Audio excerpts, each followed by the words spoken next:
everyone. Rebecca Terrell here with the New American Magazine, and with me today in the spotlight is Russ Diamond, Pennsylvania State Legislator, and thank you so much for being here with me today. Oh, it's a great pleasure, Rebecca. Thank you for Well, having me. you are a staunch defender of the Constitution, Mhm. and recently some friends came to talk to you about the Article 5 convention Yeah. proposal. Tell us what's going on in Pennsylvania real quickly about that issue. Well, there's a lot of back and forth right now about the Article 5 convention, and, quite frankly, I am wholly opposed to it. But there are some people here in Pennsylvania who are falling for it. We're trying to, this has been going on for years. So I'm trying to negotiate, and talk to people on our side of the aisle about why that's dangerous, why it's not a good idea, and now these people who are for it are now going over and lobbying Democrats and trying to get them for it. So it's an all points bulletin, I think, for true conservatives, and we ought to be paying attention to it. Yeah, so they came up here and they were talking to me about the Article 5 convention. There was five of them in a conference room with me, and we were having a conversation, and we kind of got sidetracked because I'm already wholly opposed to Article 5, and they were grateful of that, and I think they knew that coming in, but they just wanted to make sure, which is Right. always Well, good. and these were the five were members of the John Birch Society. Were they? Was Yes, they were. They were. okay. Yeah. So it was John Birch Society members coming and basically lobbying in the legislature, Right. and they found friendly soil in your Yeah. office. So that's wonderful. And that is, what's the kind? Do you see Pennsylvania going for it or going against it in the long run? I do not. I do not. I Yeah. think there's enough confusion around it, Right. and I think that it's with what's going on in DC right now. I think that people are kind of like stepping back. I mean, look, I generally pay a lot of attention to what goes on in DC, but I have so much going on right now on my plate here in Pennsylvania that Right. all I can do is wait for all that kind of stuff, kind of dust to settle, to see what we can do about whatever it is we have to do here in Pennsylvania. Exactly. So it's So kind of like a right. So so for those who are opposed to an Article 5 convention, it's kind of, the Trump administration has given us sort of a pause on that. But look, it's going to come roaring back, and we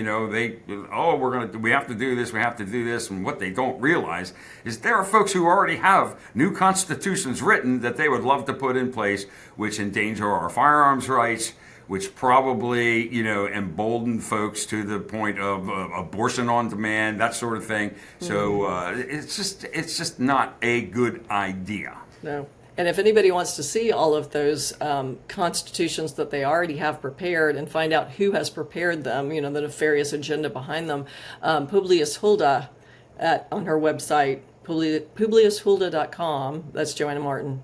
She's done a great job of cataloging all that. She has all the links, and you can read all of that. We would basically become, I think, a Southern Canada if we were lucky, Yeah, yeah. and where If rights we're come lucky, from yeah, government. Yeah. yeah. Exactly. Well, anyway, so since you had a meeting of the minds on that issue, another issue came up in the conversation, and that is exactly why the field coordinator, the JBS field coordinator in Pennsylvania, called me after his meeting with you.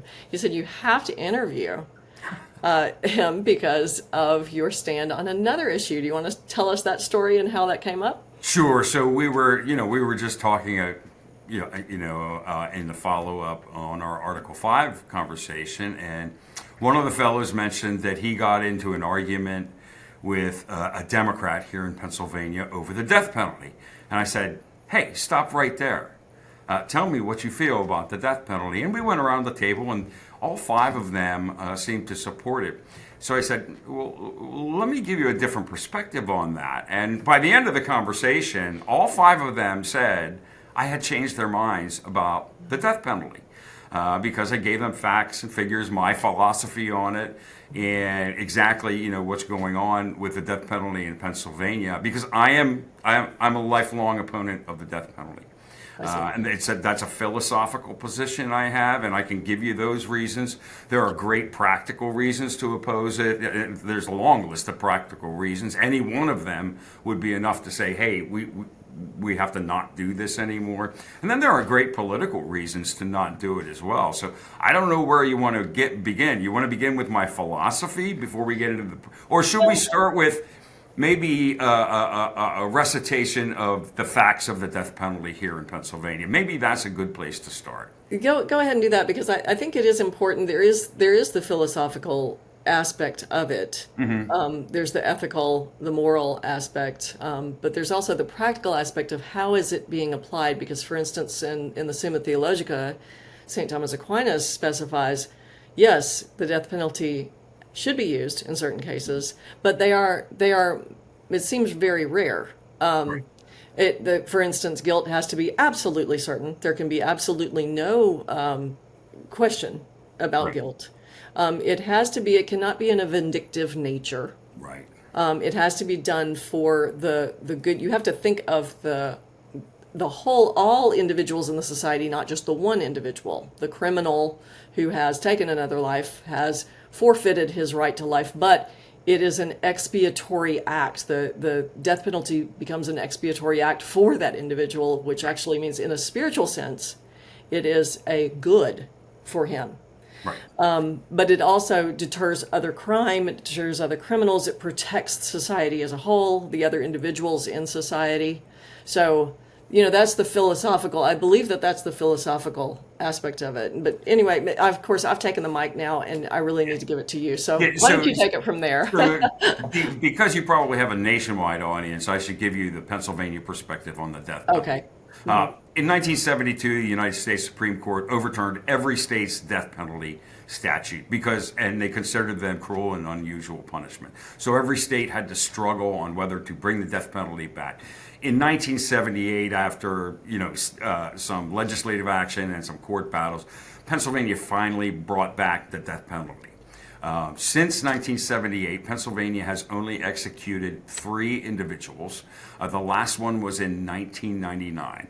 All 3 of them had serious mental health problems, and effectively what they did was they waived their appeals and committed suicide with assistance of the state. Okay? In Pennsylvania, you can only get the death penalty for first-degree murder with aggravating circumstances. There's a list of 18 aggravating circumstances, and they are weighed in the second phase of the trial, the penalty phase, against 8 mitigating circumstances, and then the jury has to come to a unanimous decision on whether to issue a sentence of death or life in prison. And Pennsylvania is one of the few states, there's only 5 states, Pennsylvania is one of them, where life imprisonment means life without the possibility of parole. So you don't get life in Pennsylvania and maybe get paroled in 9 or 19 years or anything like that. When you get life in Pennsylvania, it is life. So those are the 2 options for first-degree murder only. It's the only crime you can be sentenced to death for. I know people want to that exercises that caution that St. Thomas applied. Right. Yes, indeed. I know people want to sentence people to death for all sorts of other crimes, but that's the only one in Pennsylvania. So we haven't done it since 1999. But we're still pursuing it. We have had a number of governors who have put moratoriums on it. We did have one Republican governor who served for 4 years, who signed dozens of death warrants, but no executions were carried out. Well, what does that mean for taxpayers? Well, in 2016, the Reading Eagle, a newspaper here in the state, did a study and estimated on the low end that we had spent since 1978 $816 million at least, and potentially $1.2 billion on pursuing the death penalty when we're not actually carrying out. So for me, I come at this issue, and this is where we can get into my philosophy, from a pro-life position and a fiscally conservative position. So let me just give you my 3 points of philosophical opposition first. First, I am 100% pro-life, and I believe in the sanctity of all life, from conception to natural death, and therefore I cannot support the intentional termination of any life.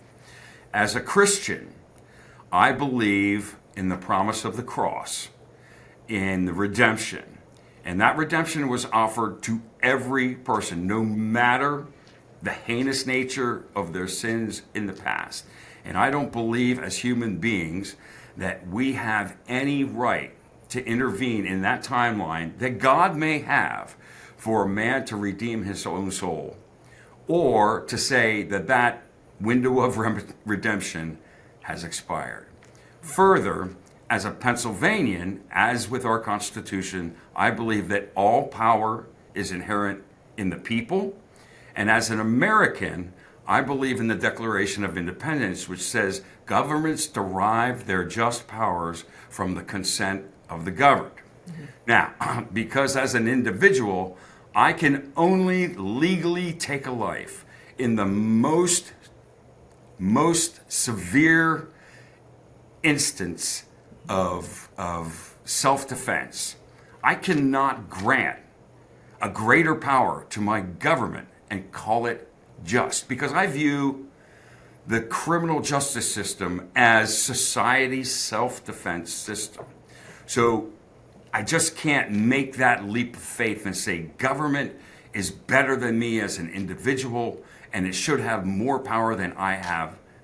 Do you understand what I'm saying there? I do. I understand exactly what you're saying. So those are my philosophical oppositions. Okay. To having the death penalty.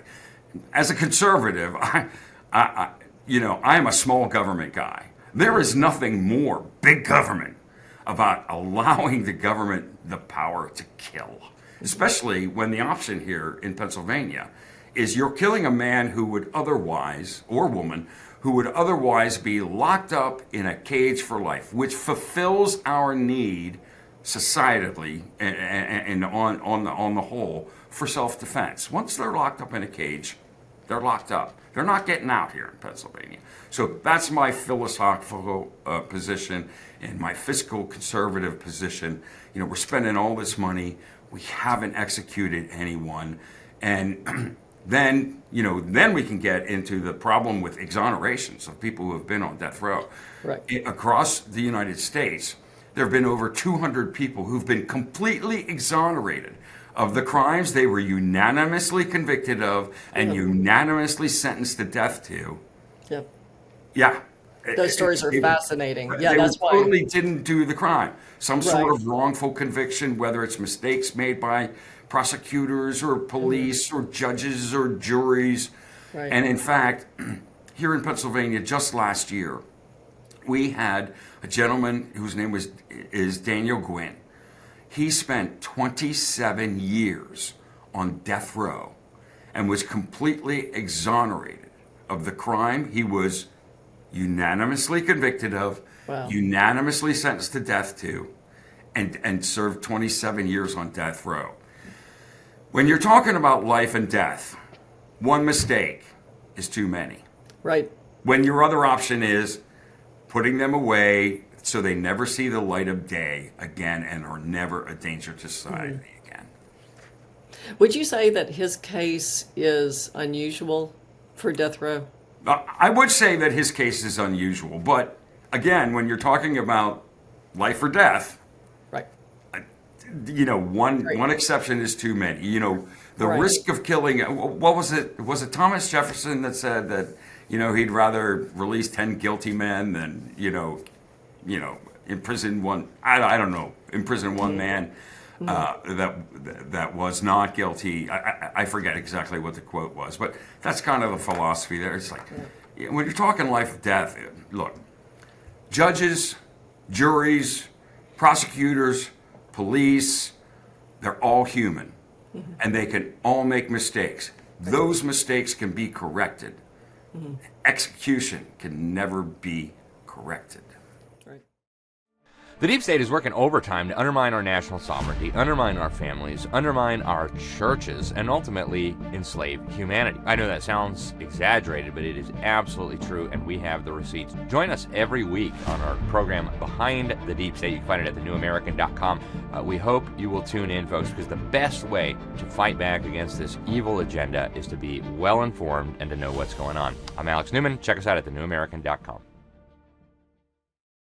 Well, going back to the philosophical basis of your argument, which is very sound based on our founding documents, but we also have to remember how very revolutionary that was, and I'm not using the word revolutionary in a kind way here. Right. That until the time of the mid 1800s, or actually no, earlier than that, the French Revolution. The French Revolution was the first time that became a widespread thought that government derives its just powers from the consent of the governed. Until then, it was pretty much ubiquitous, at least within Western Christendom, that government derives its just powers from God. Right. And we have the conversation between Pontius Pilate and Jesus Christ himself. When he challenges him, he says, I want you need to answer me. Don't you know that I have power over you to kill you or to release you? And Jesus says, you would not have any power over me if it were not given to you from above.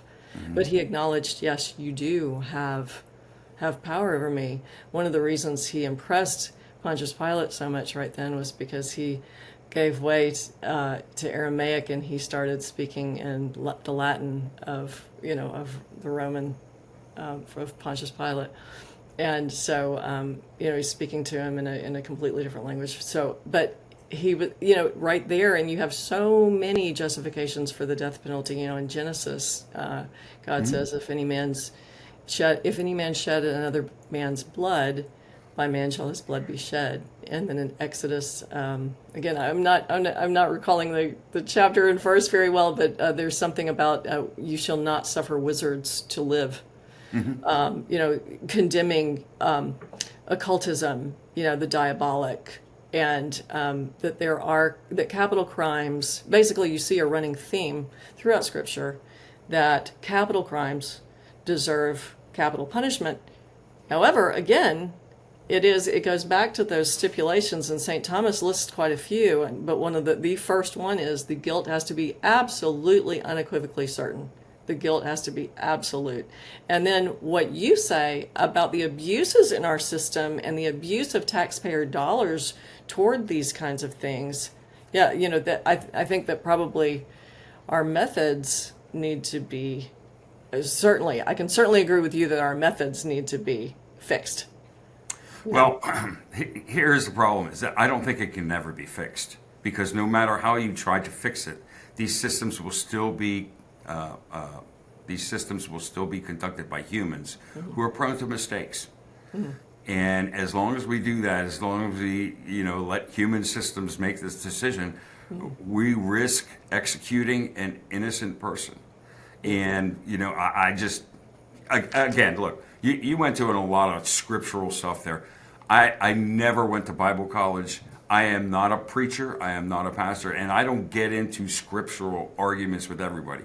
The biggest message I've taken out of the Bible was that Christ died on the cross and it said, whosoever believeth in me. It didn't say whosoever believeth in me, well, except if he did this thing or did that thing. It said, whosoever believeth in me shall have everlasting life. Right. And, right. There's no window of opportunity there. There's no window that closes. And to me, that's the biggest message of the entire Bible. Right. And anybody wants to dicker about scripture on this, that's fine. Go ahead and dicker about it. But I think that's the message that every Christian should be carrying out of the Bible. We also have scriptural examples of God's mercy. For instance, Cain. Yes. Cain said, "Oh, they're going to kill me because I killed my brother," and he marked Cain. He said, "Anybody kills you, he's going to be struck down." But then we have the situations like nobody is supposed to touch the Ark of the Covenant, and the Ark of the Covenant that one day was starting to tilt and it was going to fall, and the guy reaches out and touches it, and he drops dead on the spot. Because so there are. I think the lesson is yes, there are. It's almost a case by case basis. And then how do you determine what would Jesus do? that saying in any particular case. Well, I know that one thing that Jesus did not do was he did not advocate that Herod kill more people. Right. He didn't look at. I'm sure he saw people being crucified in his day, and he said that's what worldly government should do. Right. Well, that of course, those were innocent people. But let me ask you this. This is by way of analogy.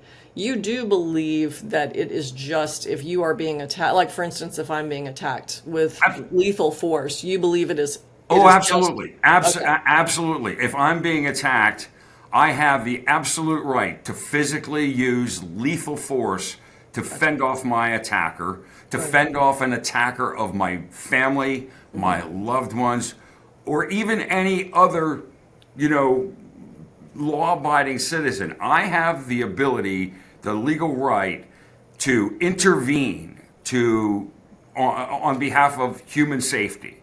And of course, again, my first obligation is to attempt to subdue that person. The lethal force is the very, very last, most extreme option, but it's completely justifiable. Completely justifiable. And again, let's take that from an individual standpoint and expand that to society writ large. Absolutely, positively. Because I had this question from somebody. It's like, well, you're not allowed to incarcerate anybody as an individual. It's like, wait, but I am allowed to subdue them until I think the time has come where it's safe to not have to subdue them anymore. Some people need to be subdued forever, for life, to keep them from endangering the rest of society. And that's why we have life imprisonment without parole. That's completely a logical extension. But once you have that individual subdued and secured, taking their life, I think goes beyond the pale. Okay, so that brings up another question, because a lot of people who argue for the death penalty say that it deters other criminals and even other crimes, other crimes besides. So, what do you believe that life in prison without parole is enough of has that same force of a selling point, so to speak? Well, that may that's a myth that people believe. Actually, okay. We have, and I wish I would have sent you my column before we talked here. There have been studies done with FBI statistics that go back to 1978 with murder rates. Murder rates are lower in states without the death penalty. Really? Yes. Police officers are less inclined to be murdered in states without the death penalty. Wow. Mass shootings happen less often in states without the death penalty. Now, that's not cause and effect. And I'm not saying that not having the death penalty is a better deterrent, but it actually flies in the face of those folks who say, well, it's a deterrent. It is not a deterrent, because statistics bear out that it is not, in fact, a deterrent. The deterrence factor is kind of neutral. And I wouldn't use those statistics to actually go out and argue that, because the numbers are so close. You know what I mean? I wouldn't use that to go out and say, that non-death penalty states are a better deterrent at all. It's just not an argument that holds up with the statistics. Gotcha. Do you have any idea what the general thought of law enforcement officers is on this? Are most law enforcement officers pro or anti-death penalty? Like most politicians, they will say one thing in private and say something different in public. Because I know a lot of people want to appear like they're tough on crime.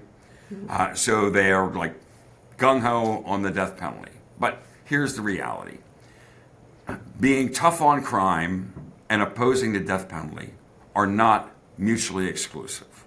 You can be tough on crime and be opposed to the death penalty for the reasons I've put forward so far.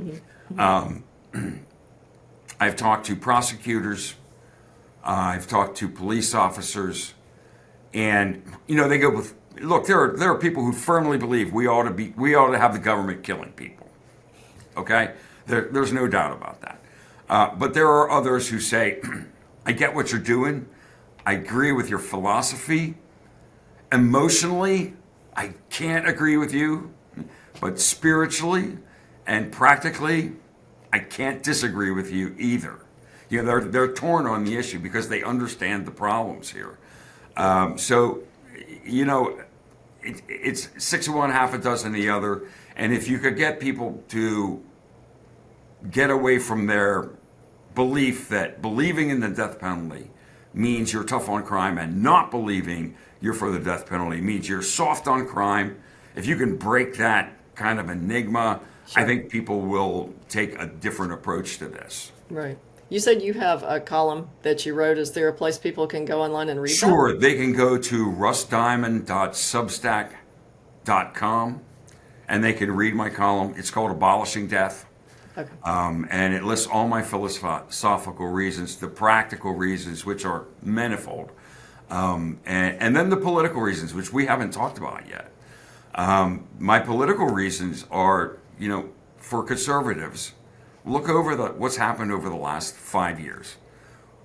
What we've seen government capable of doing during COVID, what we've seen government capable of doing in sort of the undermining of election stuff in 2020, and how we saw the criminal justice system turned on our current president.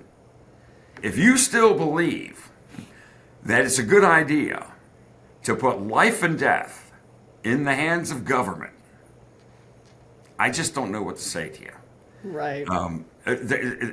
Look, I've always been a very big skeptic of governmental power.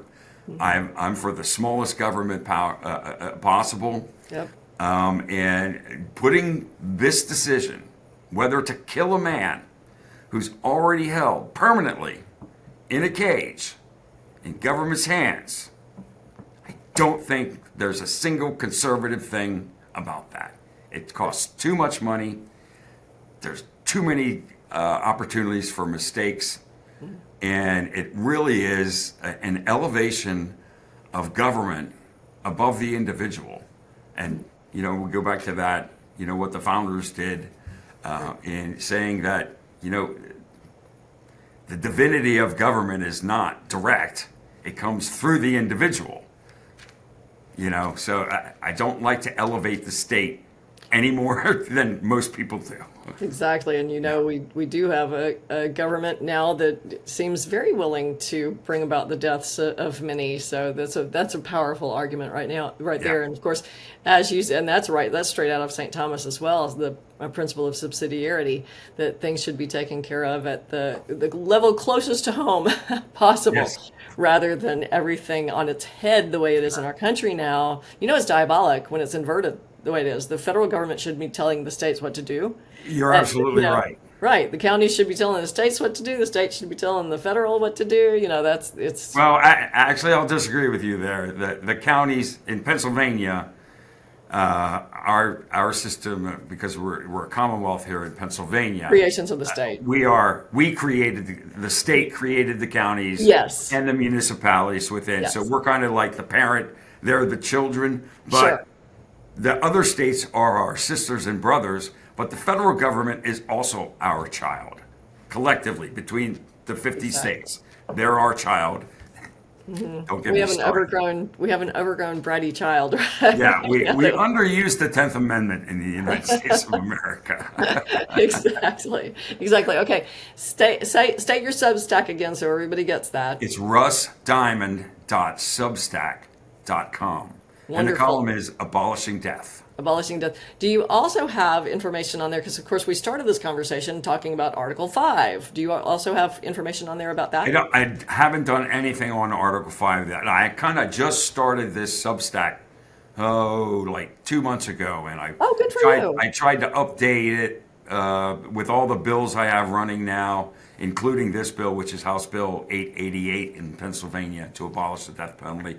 So I've tried to get people updated, and I mix some personal stuff in there too, because I like to have a place where I can talk about legislative stuff, personal stuff, campaign stuff all in one. So that's why I created this Substack. So I'm just at the beginning of my writing career on Substack, and I don't know if I'll be writing on there regularly or when the spirit moves me or what have you. Right. But I find that Substack is a great place to write where I feel unrestricted and uncensored.